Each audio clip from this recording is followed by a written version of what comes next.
Lord of the Rings is usually recognized as the most accomplished piece of 20th century fiction. The underdog story with such a large scale of grandeur just blew my mind. It was Star Wars all over again, but for my generation. When Tolkien published The Hobbit in 1937 with Allen and Unwin, it was kind of surprisingly to everybody a huge success. So naturally they wanted a sequel. And he ended up spending 14 years and writing this 1,000-page thing, which was not exactly the sequel that anyone envisioned. The first time it was published, it did okay, but it wasn't the phenomenon. And then obviously the kids of the 60s, who I think were smoking a little pipe weed, got into it. And that created this real, phenomenon to a certain extent. If The Lord of the Rings was never written, we certainly wouldn't have the fantasy genre as we have it now. People running across the street in Atlanta, Georgia at Dragon Con in their costumes. You definitely would not have had that if there wasn't The Lord of the Rings. D&D, a lot of things wouldn't exist.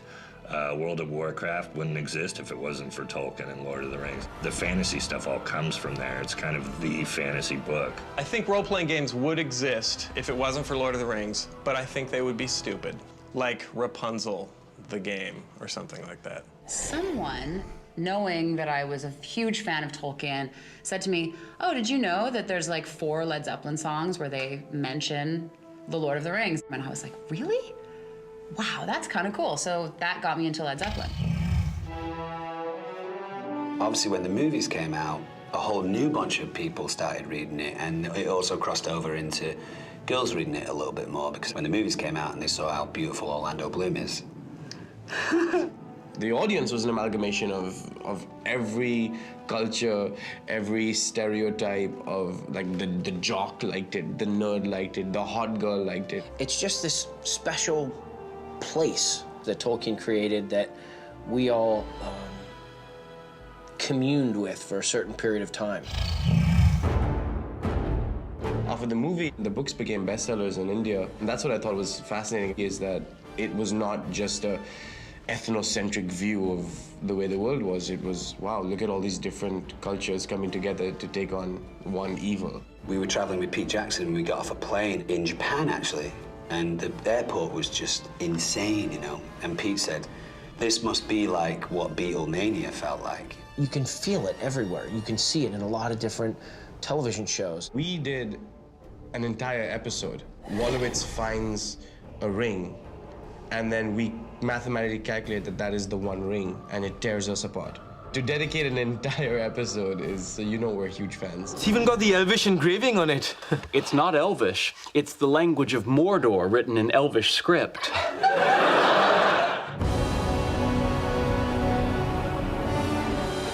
Video games are a really potent way for fans of the story or of the book to just live in it. War of the North comes from an actual passage in Tolkien. Makes it, great for the nerd in me, because nerds like to get things right. It's not just made up and pulled out of thin air, it's drawn from the books, it's drawn from source material. Gandalf said that but for the actions of a few brave heroes in the north, all of Middle-earth could have fallen. We took that as the launching off point for our story. We're getting to that point now where you sort of have to start exploring new worlds. Yeah, I think it's really exciting. There are many things in the deep waters, and seas and lands may change. The War of the Ring is this massive continent-spanning war, so in that way it is something like World War II or World War I, which swept across all of Europe. What we thought we could do is go and explore another front of that war and see what was happening in another part of Middle-earth. There's a lot that was happening that was only alluded to in the books. And if this is my chance to, experience one of those tales, then I'm all about that. Quickly, tell me what has happened, but keep your voices low. There are unfriendly ears, even here in Bree. It gives fans the opportunity to kind of explore the fringes of the Tolkien world. And that is what it seems to me the developers of the game have done a really neat job of. When I was a kid, I couldn't have even imagined that one day, 30 years down the line, I would be able to actually run around in Middle-earth with the sort of graphics and the sort of level of fidelity and realization that we have today. So, video games are really the fulfillment of the promise of these types of books and types of stories. If Gandalf was any kind of real wizard, he would have taken care of the war in the North on his own, but he didn't, so now you have to have a video game.